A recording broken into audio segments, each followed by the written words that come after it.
बिस्मिल्लाहिर्रहमानिर्रहीम। अस्सलाम वालेकुम जनाब। स्टोरी मैंने एक ही शेयर करनी है और स्टोरी है तख्त लाहौर।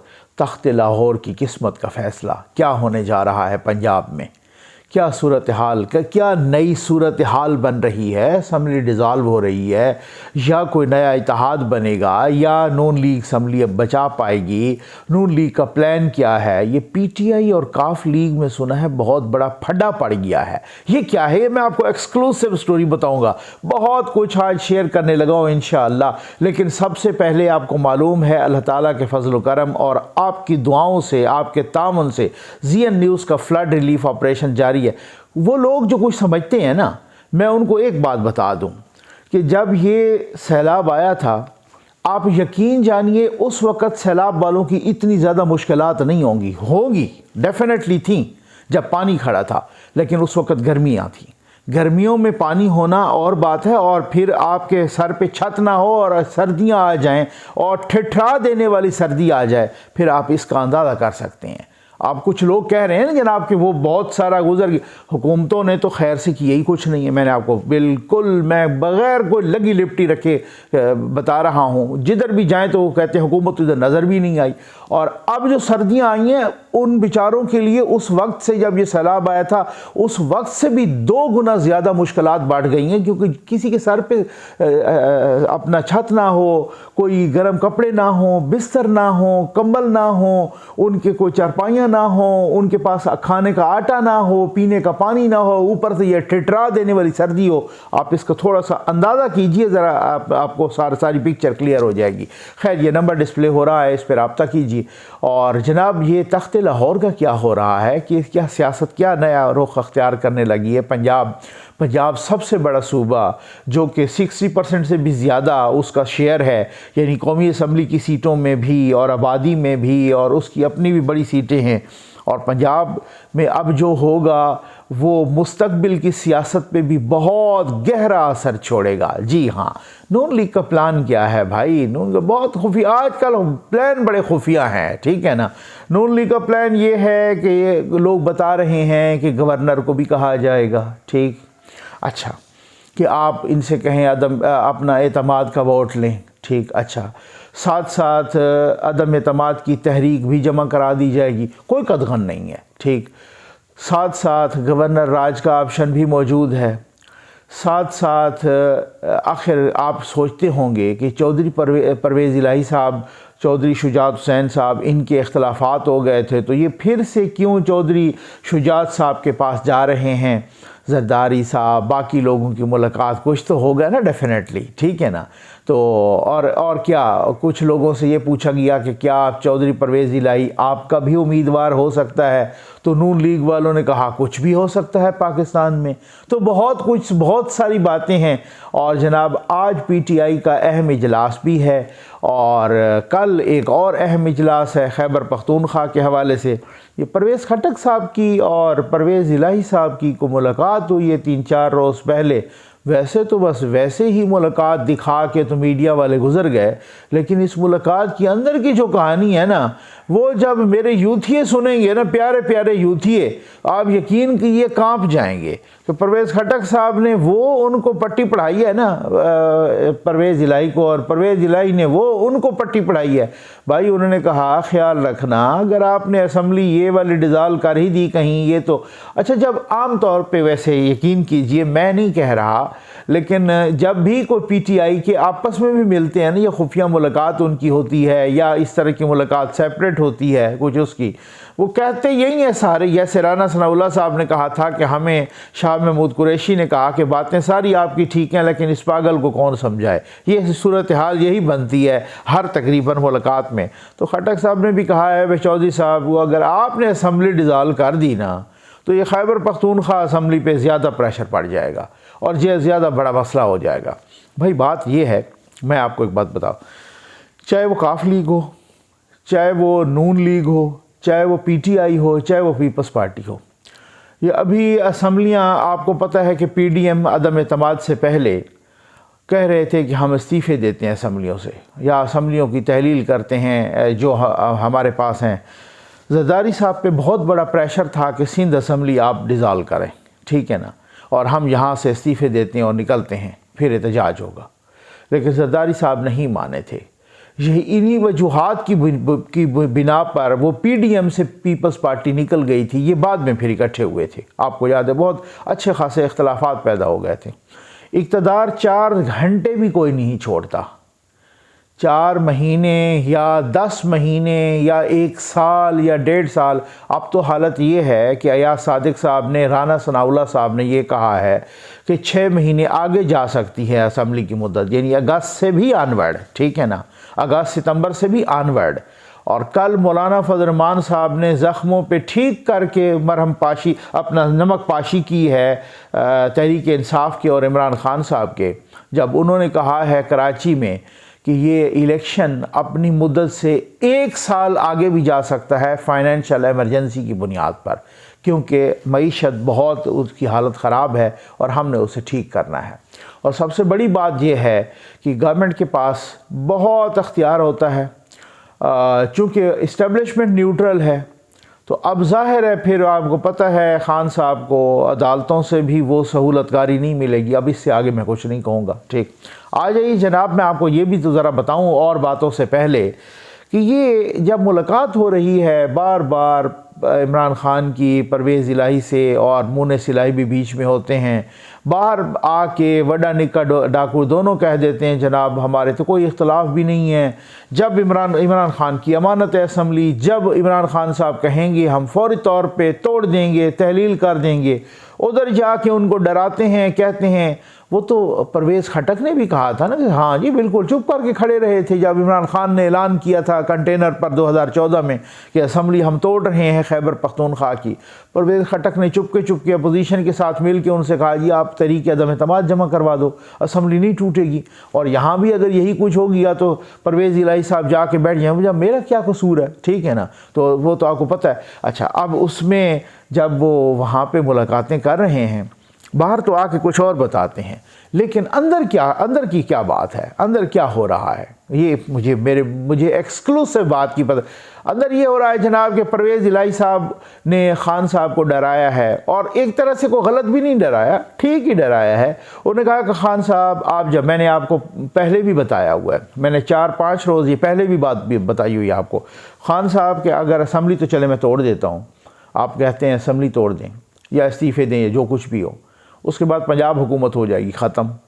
अब पंजाब हुकूमत जब ख़त्म हो जाएगी तो आपकी सिक्योरिटी भी गई, आपका प्रोटोकॉल भी गया, आपके हेलीकॉप्टर के झूले भी गए, ये सारे कुछ, तो ये तो फिर आपको पता है, और आप गिरफ़्तार भी हो सकते हैं, और आपको यहाँ पंजाब में और फिर खैबर पख्तूनख्वा में वो हुकूमत की कोई प्रोटेक्शन भी नहीं होगी, ये भी आपको पता है। दूसरी बात कि अब तो चलो मैं वज़ीर आला रहूँगा, लेकिन जल्द ही चंद दिनों में अगर इत्तफाक नहीं हो पाता तो फिर इलेक्शन कमीशन ऑफ पाकिस्तान यहाँ पर केयर टेकर सेटअप वो बनाएगा, और आप चीफ इलेक्शन कमिश्नर को पहले ही नंगी गालियाँ दे चुके हैं, तो वो केयर टेकर सेटअप ना तो आपकी फेवर करेगा, कुछ भी नहीं होगा, और अगर आप नहीं आते दोबारा जीत के तो फिर क्या होगा। मसाइल तो बहुत सारे, तो इन चीज़ों से उन्होंने ठीक ठाक करके डराया है।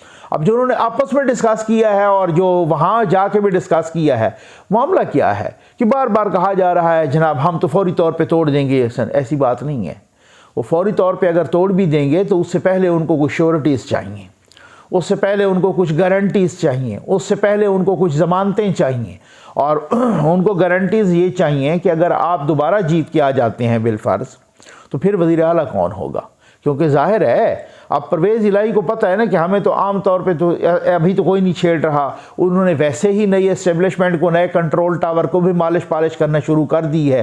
अब वो इसी तरीके से बार बार वो कर हर बात में इनके साथ हैं। लेकिन कल भी टीवी प्रोग्राम में मुने सिलाई ने कहा है कि हमारा इनसे इख्तलाफ है कि ये किया है कि PTI को इतना जनरल कमर जावेद बाजवा ने सपोर्ट किया और इन्होंने अब उनको नंगी गालियाँ देना शुरू कर दी हैं, इन्होंने उन पर तनकीद और इन्होंने इनको गालियाँ शुरू कर दी हैं, इस पर हम नहीं मानते और ये नहीं है वो नहीं है, इस तरीके से हमारा ये से इख्तलाफ है, ये इख्तलाफ इसी तरह से फूट रहा है। ठीक हो गया। वहाँ पे क्या डिस्कस कर रहे हैं, वहाँ कह रहे हैं जनाब अगला स्ट्रक्चर क्या होगा, हमें कितनी सीटें मिलेंगी, कितनी सीटों पे कितनी, ये मैं जिम्मेदारी के साथ कह रहा हूँ, एक्सक्लूसिव बात आपको बता रहा हूँ कितने बंदे हम खड़े करेंगे? बाहर तो आके कहते हैं ना जनाब हमने सिर्फ जाके इमरान खान को ये कहा है कि जनाब हमारा तो जो है ना आपकी अमानत है, आप जब कहें तो बस असम्बली टूट के टड़क कर जाएगी, ठीक है ना जी, एक ही मैं फौरी तौर पे वो तहलील कर दूंगा। अंदर जाके उसके पास कहते हैं कि भाईजान हमें ये बताएं कि हमें कितनी सीटें मिलेंगी अगले सेटअप में, कितने सीटों पे हम बंदे खड़े करेंगे, इतने सीटों पे खड़ेंगे, आप हमारे मुकाबले में बंदे नहीं खड़े करेंगे, आप पीटीआई हमारे मुकाबले में बंदे नहीं खड़े करेगी। जीत जाएंगे तो हमारा स्टेटस क्या होगा, जब जीत जाएंगे तो हमारा स्टेटस सूबाई में क्या होगा, और अगर आप ये यहाँ पे जीतते हैं और अगर कौमी असम्बली में हो तो फिर मुनस इलाही का क्या होगा। इसके लिए परवेज़ इलाही साहब को और मुनस इलाही साहब को रिटर्न गारंटी चाहिए, रिटर्न मुआहदा चाहिए।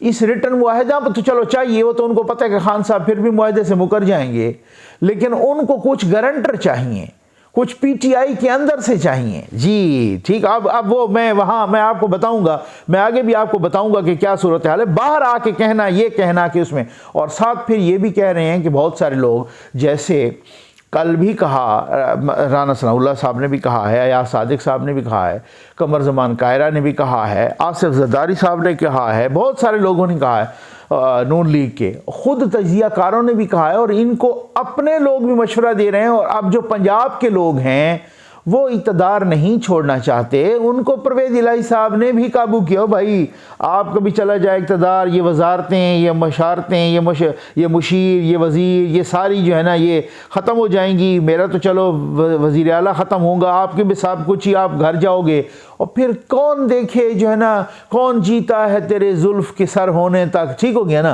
तो मकसद कहने का ये है कि वही वाली शायर वाली बात है कि कौन जीता है तेरी जुल्फ़ के सर होने तक, ठीक है ना। आप ज़रा ये बताएं कि भाई क्या सूरत हाल है कि अब इलेक्शन होगा।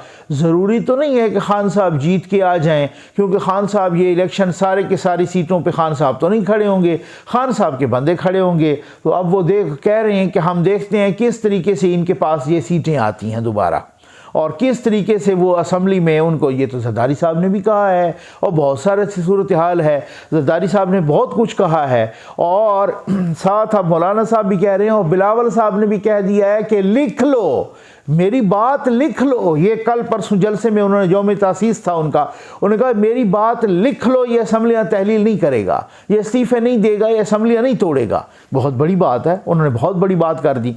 अब खान साहब फंस गए हैं, यार करें तो करें क्या, ऐलान तो मैंने कर दिया। फवाद चौधरी साहब ने भी कहा है अगले हफ्ते हमारी ये असम्बलियाँ तहलील हो जाएंगी। अब असम्बलियों की तहलील के बाद क्या है, वो जो बात हो रही थी ना कि जी प्रेशर पड़ जाएगा कि जी फेडरल गवर्नमेंट भी उनको भी तहलील करनी पड़ेगी, वो ऐसा कुछ नहीं हो रहा। सिंध असम्बली भी तहलील नहीं होगी, बलूचिस्तान असम्बली भी तहलील नहीं होगी। उल्टा पीटीआई के अंदर फूट पड़ गई है कि यार बात ये है कि अगर नए सिनेरियो को पता नहीं होता, कल को कोई नए इत्तेहाद बनेंगे, कई सूरत हाल होगी, उधर फेडरल में उनकी गवर्नमेंट होगी, केयर टेकर सेटअप पर उनका असर होगा, गवर्नर उन्हीं के बैठे होंगे, तो ये आप चवल मारने जा रहे हैं। और अगर ये हार जाते हैं तो फिर पक्का पक्का वो इलेक्शन भी हार जाएंगे। और दूसरी बात यह है कि अगर इस केयर टेकर सेटअप को किसी तरीके से किसी ने प्रोलॉन्ग कर दिया, फिर यहाँ पाकिस्तान में तो सब कुछ हो सकता है, मतलब वो भी हो। अच्छा, इसी तरीके से अगर और दूसरी बात यह है, कल कुछ तब्दीलियाँ भी हुई हैं पाक फ़ौज में, और कुछ DGISPR जो थे जनरल बाबर इफ्तिखार साहब, वो कराची चले गए, ठीक। उनकी जगह पे एक शरीफ साहब आए हैं, ठीक है ना, मेजर जनरल साहब। तो बहरहाल कुछ और भी तब्दीलियाँ हुई हैं, लेकिन ये बात याद रखो अभी DGISI नहीं तब्दील हुआ, अभी जनरल फैसल नसीर भी तब्दील नहीं हुआ। हाँ, ये मेरा ख्याल है किसको याद रखनी चाहिए, ये बात उनको बड़ी अच्छी तरह से पता है। तो ये सारे डिस्कस कर रहे हैं भाई यार अब जो नई सूरत हाल है उसमें बहुत दिलचस्प सूरत हाल और बहुत ही अजीबो गरीब सी सूरत हाल अभी कुछ भी हमने नहीं देखा। वो जनाब वो जैसे कहते हैं ना कि कोई हवाओं का रुख देखें, कोई ऊँट किस करवट बैठता है वो देखें, कुछ न कुछ तो देखें, कुछ हालात का वो देखें कि क्या उसका रुख देखें, ये क्या है कि आप अभी उसको तोड़ के बैठ गए हैं और उसके बाद अगर ये सेटअप को लंबा हो जाता है, कल कलां को, और जरदारी साहब ने कहा है कि इलेक्शन से पहले इमरान खान गिरफ्तार भी हो सकते हैं, ये किसी और ने और नाअहल भी हो सकते हैं। ये बहुत बड़ी बात उन्होंने कर दी। शुरली नहीं छोड़ते वो आम तौर पे, आपको पता है, उनकी आदत ही नहीं है। वो एक संजीदा सियासतदान है और यही संजीदा सियासतदान माजी करीब में मुझे मालूमात हैं कि इमरान खान की गिरफ्तारी में ये रुकावट थे। ठीक, सही हो गया ना। अब वो गिरफ्तारी में रुकावट नहीं है। रुकावट क्यों थे ये भी आपको पता होगा कि जो पुराना सेटअप था वो उसकी गिरफ्तारी को अवॉइड कर रहा था। समझ आ गई ना? पुराना सेटअप, कंट्रोल टावर का पुराना सेटअप, वो अवॉइड कर रहा था। अब कुछ वो जो चले गए सो चले गए, जो बाकी हैं उनको अपनी पड़ी है। अब समझ तो गए होंगे आप, ठीक है ना। अब जरदारी साहब भी कह रहे हैं कि खान साहब की गिरफ्तारी भी हो सकती है और खान साहब की नाअहली भी हो सकती है। ये भी याद रखिएगा, केसेस बहुत बड़े हैं। यही बात खान साहब को अपने पंजाब वाले भी दोस्त और अपने खैबर पख्तूनख्वा वाले भी समझा रहे हैं। लेकिन खान साहब आपको पता है जब एक दफ़ा कुछ कर बैठते हैं तो फिर यू टर्न तो खैर वो लेते हैं। अब देखिए क्या होता है, क्या सूरत हाल इतनी आसान नहीं है। ये कहें कि जनाब किसी के लिए भी आसान नहीं है। लेकिन ऑप्शन जो लोग कह रहे हैं ना, गवर्नमेंट के पास एक से एक बढ़ के ऑप्शन है। अभी खुल के आएगा सामने, जैसे जरदारी साहब ने कहा है कि परवेज़ इलाही के अलावा भी हमारे पास बड़े ऑप्शन हैं। आप देखते जाएं। और उन्होंने जो सबसे बड़ी बात की, और पंजाब में तो ये चलो ला सकते हैं ना, किसी को थोड़े बहुत फ़र्क है ना, ये जो तहरीक अदम एतमाद, उन्होंने कहा हम खैबर पख्तूनख्वा में भी लाएंगे।